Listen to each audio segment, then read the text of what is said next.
Hey everybody, it's Ian the Off Kilter Crafter. I hope you're having a great day today. Only I could take a simple shaker card and turn it into a mess. It definitely did not go the way I expected today, and you're gonna watch me fail kind of spectacularly, but thankfully pull it all back in the end. That's kind of the thing with crafting. Sometimes you have spectacular fails, but figure out a way to bring it all back together. So let's go ahead and see how this shaker card sort of went together, kind of fell apart, but then came together in the very end.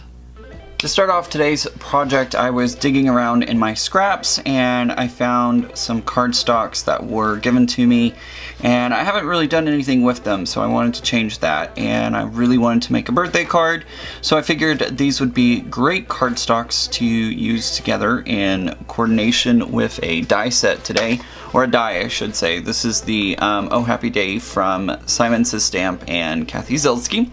And we're going to use this to make a shaker card today. I figured all three of these would go together really well. So the first thing that I'm going to do is I'm going to go ahead and cut this piece down to 4 1/4 by 5 1/2, and then we'll grab the die cut machine out and we'll start die cutting using the die, obviously. And we'll get all this going. So I'm going to stop talking and let's get to work. As I'm looking at this paper, I definitely want to avoid the large cluster. I do want like some of the large cluster to be in it. I can't get away from that. That's just how it is. So that's not huge, and that's kind of what I want. I kind of want it to intensify as you get further on the card. So we're gonna go ahead and make a cut just like this. And then you can always save these scraps because you could add a border onto a card, or there's many different things that you could do with it.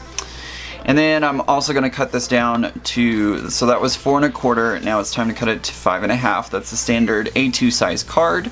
So there's 5 1/2 right thereabouts, and we'll cut this edge off, just like so. Alright, so there's the shape and size of my card panel.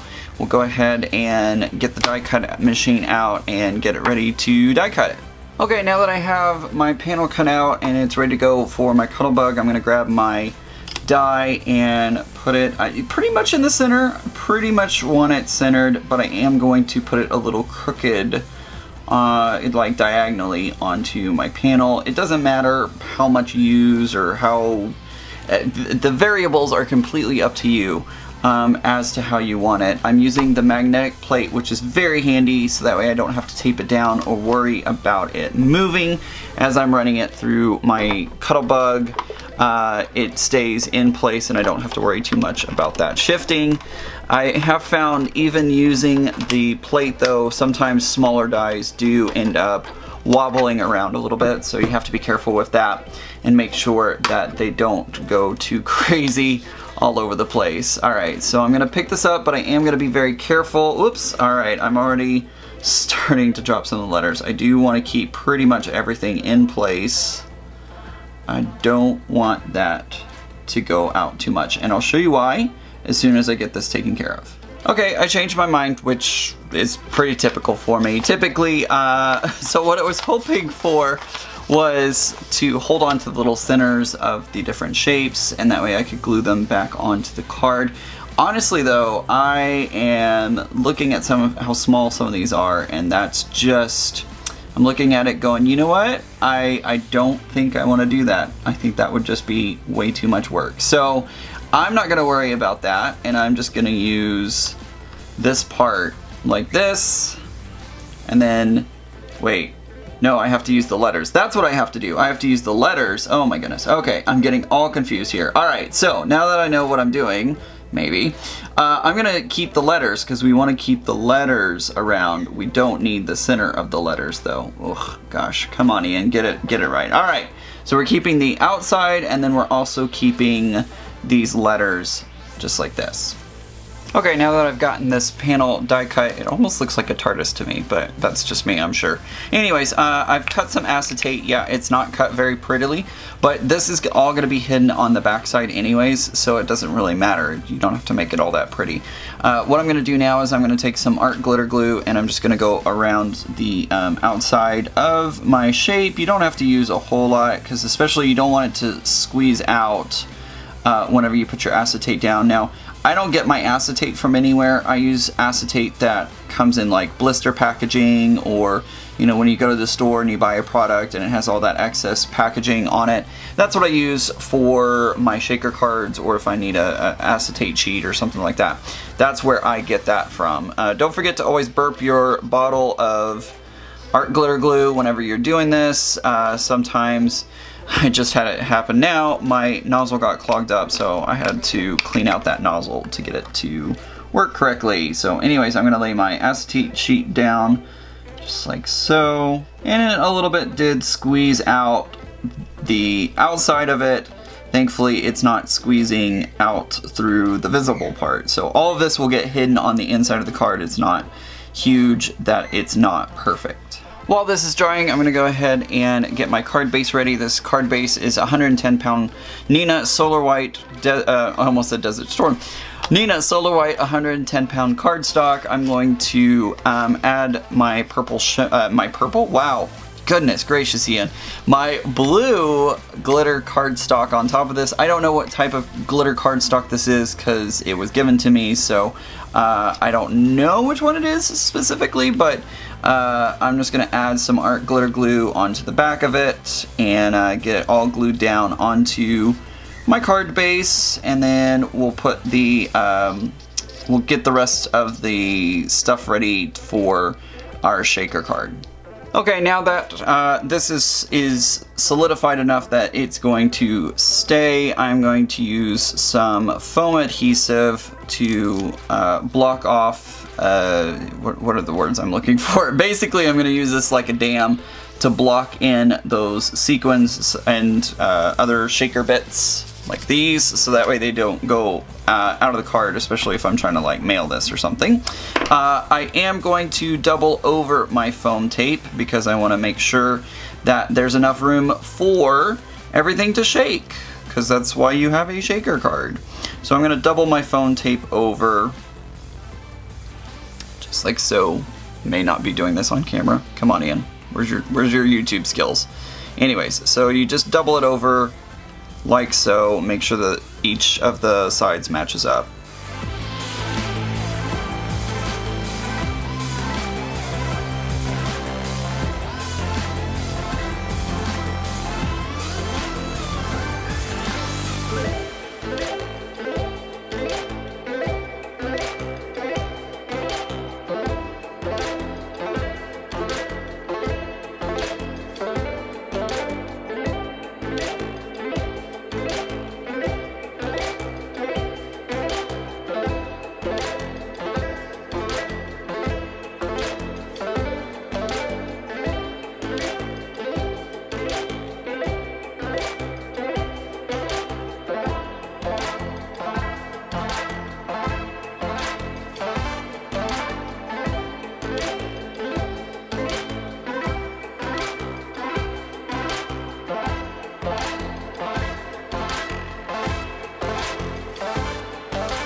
Okay, is this the best job of phone taping you've ever seen? Abso-freaking-lutely not. That was probably, you should probably put the Benny Hill theme tune music over that. That was horrible, but it will get the job done, and that's all that matters. I'm gonna take my sequins now, or glass beads, or whatever you want to call them. Oh, I should probably, I've seen other people do this, and I don't know if this will work, but I'm gonna take my anti-static powder tool and just run it up along the edge of my foam tape to make it not so sticky, so that way my little beads don't stick onto the inside of my card.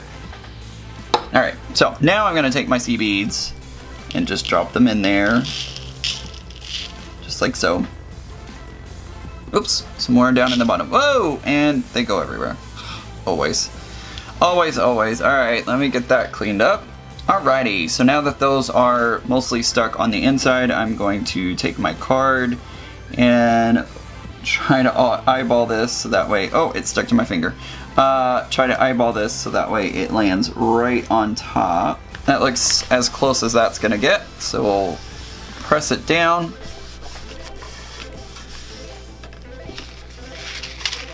Hey, look at that. We got a shaker card.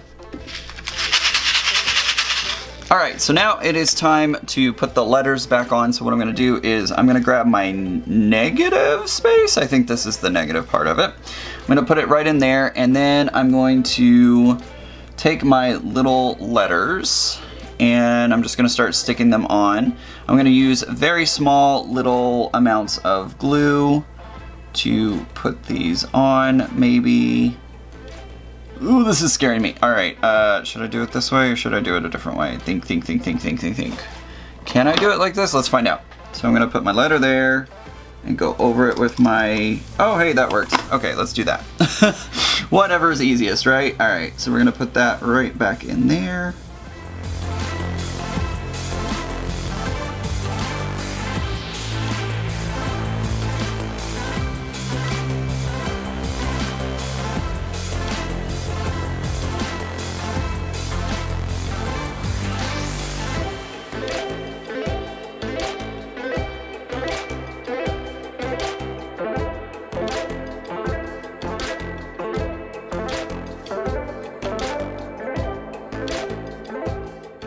Okay, now I have all my letters in. I did run my fingers over everything because sometimes the dot liner will overlap a little bit, and so you just want to run your fingers over it to remove all that. If you have an adhesive roller or an adhesive removal kind of thing, that's what you would use there.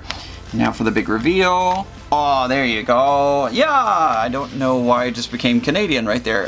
For those of you in Canada, forgive me. Anyways, all right, so now it is attached and everything shakes like it's supposed to. So there's our shaker card. You know, honestly though, I thought this was gonna take me like 5 minutes. This would be a super easy project, and I was actually planning on doing 2 cards today because this one was gonna be so easy. But you know, best laid plans never work out, right? This took me much longer than anticipated. It just seems to be my luck with cards, right? So anyways, so we got our shaker card done. It looks great, and I can't wait for my recipient to receive it. Especially, you know, you gotta shake them. Whenever you get the shaker cards, that's the first thing that you wanna do with them is shake them up. So anyways, so here's today's card. Hey everybody, it's Ian in the editing room again, and shortly after I finished this clip, I thought I was done with this card, and then no, there was more. So a little while later, after the card was sitting on my desk for a little while, the adhesive foam separated from the front panel, ended up separating from the glitter cardstock. I should have known better. I should have realized it, but of course I didn't. So it ended up separating, and thankfully I didn't lose any of the sea beads or anything, but I did have to go back in and use some of that art glitter glue over the foam adhesive to make sure that everything was glued down. It's all good now, but just keep that in mind. If you put foam adhesive on glitter cardstock, you probably should put some other glue on top of it, a liquid glue, to help protect it. So, okay, back to the video. So I was able to rescue this project from a near disaster, but thankfully it all worked out the way it was supposed to, and you know, that's what we do as crafters. We think on our feet, and we're able to pull it all together and make something beautiful. So always remember, guys, when things seem like they're not going your way, think about a way to turn it around and make your project beautiful. I think that's going to do it for today's video. If you liked today's video, give it a thumbs up. Let YouTube know that you liked my video and liked watching me fail.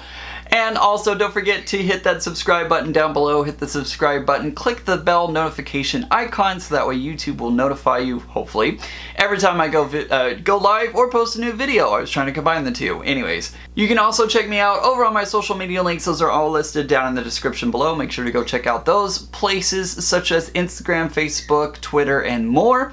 And make sure to get social with me. I hope everybody has a great day. Remember guys, normal's just a setting on the dryer. Bye!